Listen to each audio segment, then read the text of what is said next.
here you are, dried shrimp. Baby shrimp po ito. Parang alamang. Lalagay natin din. See? Kaya masarap ang pagkain ng Paulos, ng Tita Rose.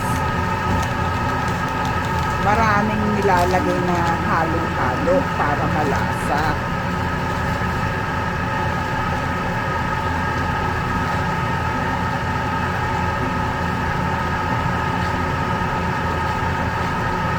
Itong dried na shrimp na to, nilalagay ko rin po dun sa aming chili oil, na chili oil flakes na may shrimp. Iyan po nilalagay ko na shrimp. O, natapos na 15 minutes. Hindi kaya. So, maybe another 15 minutes. O, another 15 minutes. Hindi siya kaya. Ay, Eugene, can I have one more of that coconut, please? Anak, isa pang coconut oil. Ay, coconut,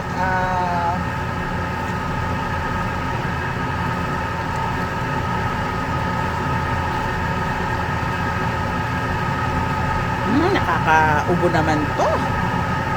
Naamoy ko yung amoy, may chili. Pero malapit na po siya, oh. I just need to put one more. Oh, lagay ko ulit siya dito. Kasi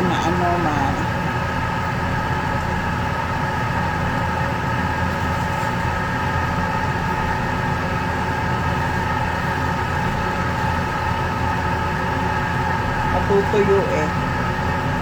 Lagyan ko na po siya ng oil.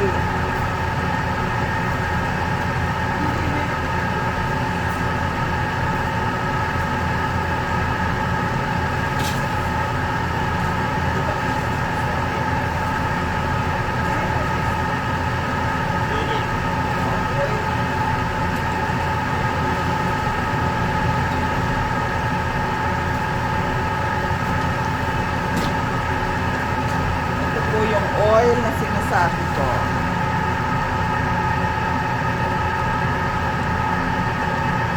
Masarap po siya kasi na I don't see na marami yung parang oil niya. Pero malapit na po siyang matapos.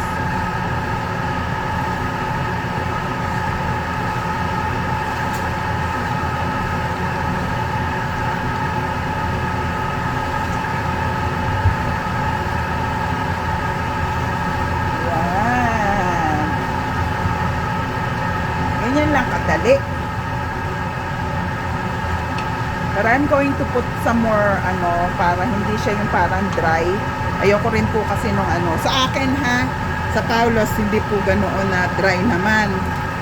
Dito laging ayoko nung parang pag kinakain mo dry na dry yung pagkain. Parang enough lang sa akin gusto ko.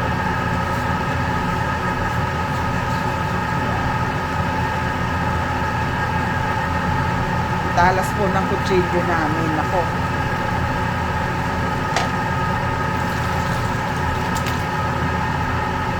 Ayan.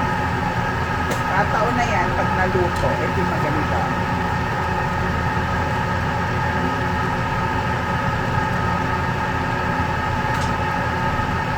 Para siyang butter. Tapos na rin po ito. Ayan.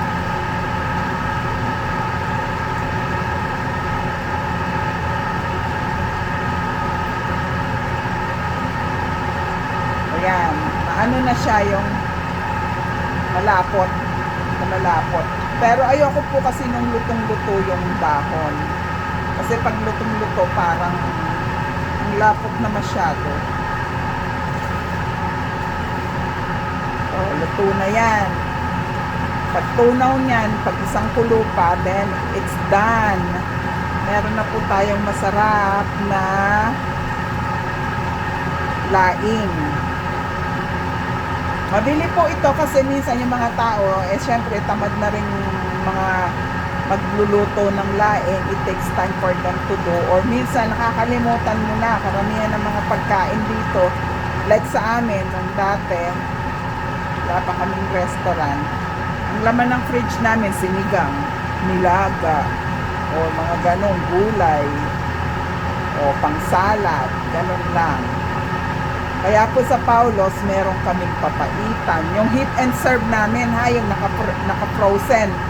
Na bibiling nyo lang $10 isang tub siya. Bale, paluto na siya. Oh.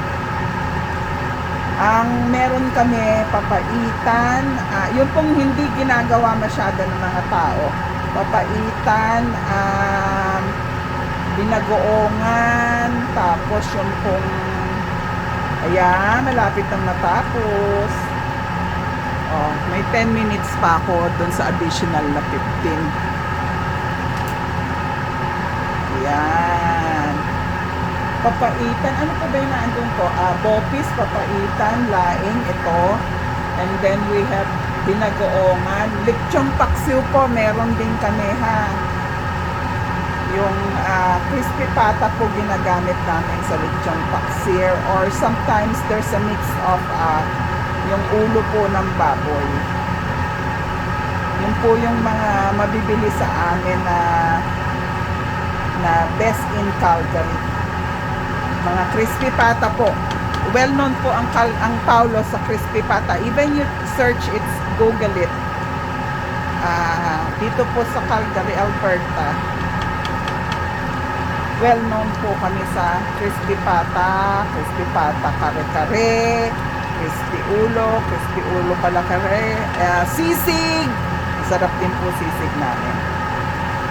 Ayan, tapos na siya. Kumukulo na. Isang kulo na lang. Isang kembot na lang. Pwede na siya. So, may 8 minutes pa po ako. Oh. Diba? Pero patapos na siya. Oh. Ayan. So, done na tayo. Ayan. Kumulo na po siya. At bago ko ilagay yan sa container kasi kailangan medyo malamig. Ayan na. O, tapos na po siya. Ang laing ng Paulos. Na masarap. Na lasa. Ayan na. Umuusok kasi paypayan natin para makita nyo ano itsura. Ayan sarap Ayun yung mga laman-laman ng mga taba-taba. Bilis lang. Habang pinatay ko na yung kalan, ang tendency niyan, miski patay na, naluluto pa rin siya. Ayan Ilalagay mo na yan sa isang tub. Ganyan lang po. Magkano puhunan ng ganyan? Siguro mga maybe $70. Ilang tabang magagawa mo dito? Ganun lang po. Para-paraan. Pag tayo nagninegosyo, para-paraan tayo. Ayan. Masarap na yan. Siguro pinaka ng luto natin ay ganyan. Pinakamasarap na luto. Tikman ko ha. Pasado. Ang sarap, manamis-namis. Wala akong nilagay na asukal. Yung pong matamis na yon, galing po yun dun sa, I think, dun sa alamang na ginawa ko, na kinuha ko. At saka po, yung alamang na isa, yung brown ha, hindi yung dried. Alamang at saka po yung coconut milk. Kaya po siya tumamis ng konti. Pero masarap siya na. Ang sarap. Maniwala kayo. Kung gusto niyo pong malasahan yung sinasabing sarap ng Paulos, punta po kayo dito sa number 7070 11th Street, Southeast Calgary, Alberta. Tuntunin nyo lang po yung Heritage Drive. Sa may Deerfoot Meadows po kami. pero pupunta kayo sa 11th Street. Malapit po kami sa Venice at saka sa Trail Appliances. Okay? Tita Rose again here at Paula's Dine-In. Salamat po sa pakikinig ha. Ayan tapos na ang ating masarap na. Ayan sarap. Bye!